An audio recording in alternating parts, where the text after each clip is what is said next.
एक नारियल ने एक बंदर की जान ले ली। ये रेन फॉरेस्ट का एक डेडली ट्रैप था। जंगल में एक शिकारी ने नारियल के खोल को पेड़ से बांध दिया। उसने उस खोल में एक छोटा सा छेद किया जो सिर्फ एक सिक्के जितना था और उसके अंदर सफेद चावल भर दिया। थोड़ी देर बाद एक बंदर वहां आया। उसने चावल देखे और लालच में अपना हाथ अंदर डाल दिया। उसने एक मुट्ठी भर चावल पकड़ लिए, लेकिन जैसे ही उसने मुट्ठी बंद की उसका हाथ बाहर नहीं निकल पाया। खाली हाथ तो अंदर चला गया, लेकिन बंद मुट्ठी बाहर नहीं आ सकी। उसकी ग्रीड ही उसकी जंजीर बन गई। तभी शिकारी हाथ में कुल्हाड़ी लेकर धीरे धीरे उसकी ओर बढ़ने लगा। उसके कदमों की आवाज सूखी टहनियों को तोड़ रही थी। बंदर ने जैसे ही कुल्हाड़ी की चमक देखी, वो जोर जोर से चीखने लगा। उसने अपने पिछले पैरों से पेड़ पर चढ़ने की कोशिश की और पूरी ताकत से अपना हाथ बाहर खींचने लगा। खोल के खुरदरे किनारों ने उसकी त्वचा को छील दिया और खून बहकर चावलों में मिल गया। आजादी उससे सिर्फ 1 मीटर दूर थी। उसे सिर्फ एक काम करना था, बस उन चावलों को छोड़ देना था। सिर्फ 0.1 सेकंड में वो अपनी जान बचा सकता था, लेकिन वो ऐसा नहीं कर पाया। डर उसे भागने के लिए कह रहा था, लेकिन उसका इंस्टिंक्ट उसे और कसकर पकड़ने पर मजबूर कर रहा था। जितना वो पीछे हटने की कोशिश करता,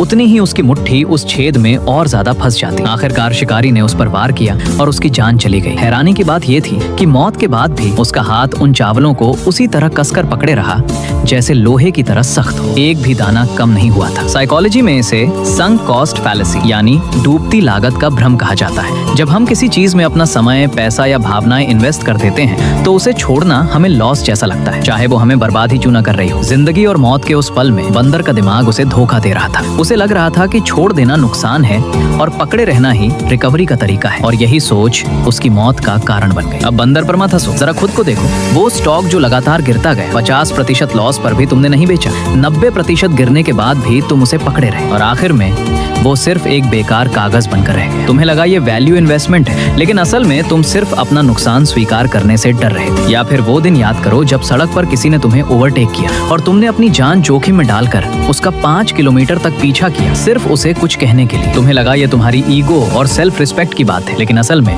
तुम अपनी जिंदगी को खतरे में डाल रहे थे। थोड़े से पैसे और थोड़ी सी ईगो के लिए तुम खुद को गहरे अंधेरे में धकेल देते हो। तुम जीतने की कोशिश नहीं कर रहे होते, बल्कि तुम एक तेज धार वाली तलवार को पकड़कर खींच रहे होते हो, और जितना तुम हार से बचने की कोशिश करते हो, उतना ही तुम्हारे हाथों से खून बहने लगता है। अगर कभी तुम्हें लगे कि जिंदगी का रास्ता खत्म हो गया है, तो जरा झुक कर देखो, रास्ता खत्म नहीं हुआ होता, बल्कि तुम्हारी पकड़ बहुत कस चुकी होती है। अपनी मुट्ठी खोल दो, उन चावलों को छोड़ दो और अपनी जिंदगी को वापस पालो। याद रखो, कभी कभी छोड़ देना ही सबसे बड़ी जीत होती है।